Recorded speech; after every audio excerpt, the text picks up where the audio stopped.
Rob Stern, who's one of the most talented glass artists working here in South Florida. And we have a spectacular display of his work here, including his wind stars, his constellation of stars, and many of the works that are inspired by nature. And we've asked him to talk to us today because of this special exhibit here of all the shells that he has created. So Rob, welcome to the Wiener Museum. Thanks. And to our special event. We're all dressed for the occasion, as you can see. It's fantastic. It's a great spirit and a nice concept to be able to reflect on some of this work. Reflect, I like, reflections, oceans, waves. We're trying to get into the spirit here of what's going on. Absolutely. But we were so inspired by your pieces, your amazing conch shells. So maybe you could tell us a little bit about what's involved in creating these. Sure, yeah. I mean, there's quite a variety of sort of sources of inspiration from diving experiences. I'm an ocean goer, sailor, and I've always lived near the beach, and so even as a kid, I think shells caught my attention more than other shark's teeth and things like that wandering along the beach, and so that was already sort of ingrained. And then as I got into glass, the odd sort of connection or irony there is that glass is made from sand, and sand forms shells, and then I form glass, so there was this nice sort of harmony between this subject matter and then the formation of the actual glass. And it's endless shells if you really study them.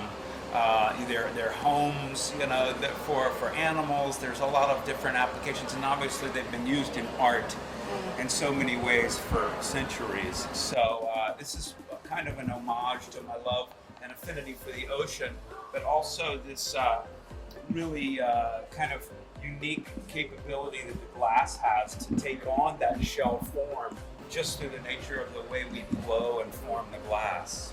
Absolutely.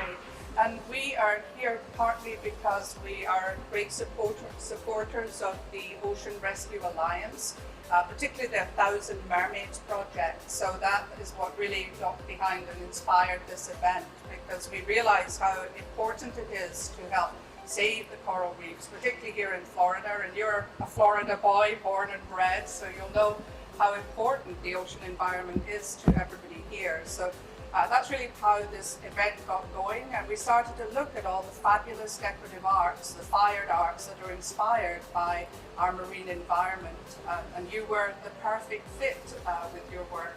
I think a lot of people know you for your stars particularly, and perhaps less familiar with the work that you've done from nature of other types as well, so it really is great. So we're also going to look at one of your amazing coral formations. So maybe you'd like to talk a little bit about your coral pieces? Well, yeah, I mean, certainly in regards to this cause that you're embracing, and it being a local effort, which also reflects, reverberates around the world with some of the detrimental things that are happening that caused by man. As an artist, certainly that is an important platform to speak on, and if I can use my work in any way to enlighten folks about the beauty of the other world under the sea, and consequent effect that we have on it, from everything from runoff to drilling, and I mean, there's just so many ways that we're affecting, especially here in the in the Gulf Coast and on the Atlantic and Florida. And I just think it's super important. We tend to stay more focused on what's here on land, and yet what's happening on the land is affecting what's happening in the sea. And so, as far as the coral head goes, it sort of goes back to the way that we make glass, and sort of the capabilities that we have working as a team to build things up. But there's this underlying sort of fractal nature of the work that I do, which applies to various patterns in nature. And this particular coral piece sort of points out this branching kind of idea of many things come from one thing, and I see that as also a metaphor for the ocean reef, because the reef itself is the habitat for so many important animals and things in nature. And so it's a beautiful form in and of itself, but there is also this sort of underlying silver lining or whatever to creating a piece like that. I think it's great that you're able to bring your love of the ocean and being able to dive and see all these, but you can bring something of that experience to other people. So Rob, here we are with your collection of wind stars, which we call constellations. Arthur Wiener, the founder of the museum, he really fell in love with your work, and particularly the wind stars. So he wanted lots of them, and so we thought to create this kind of celestial environment for them would be very appropriate. So very quickly they become one of the most popular installations in the museum. So tell us a little bit about the wind stars. Yeah, well, it's a culmination of experiences that I've had that led up to a sort of a combination of influences, both from the heavens and from below the surface of the sea. So it's a kind of a combination of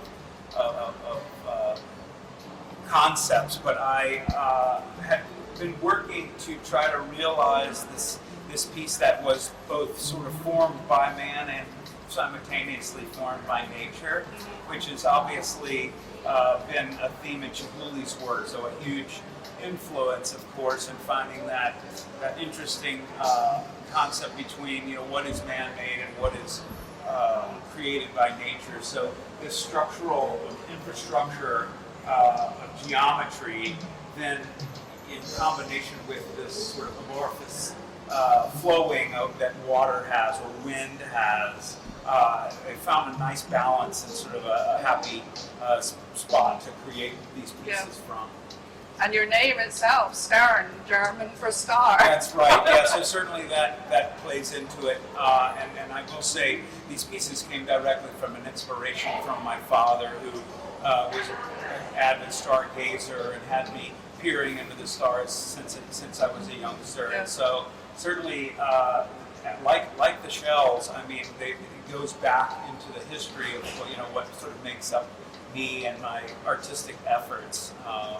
Hopefully we can draw on things that are personal. Absolutely. Yeah. So thank you, Rob. Yeah. Terrific. Thank Absolutely you. Thank fabulous. you all. Thanks, Arthur.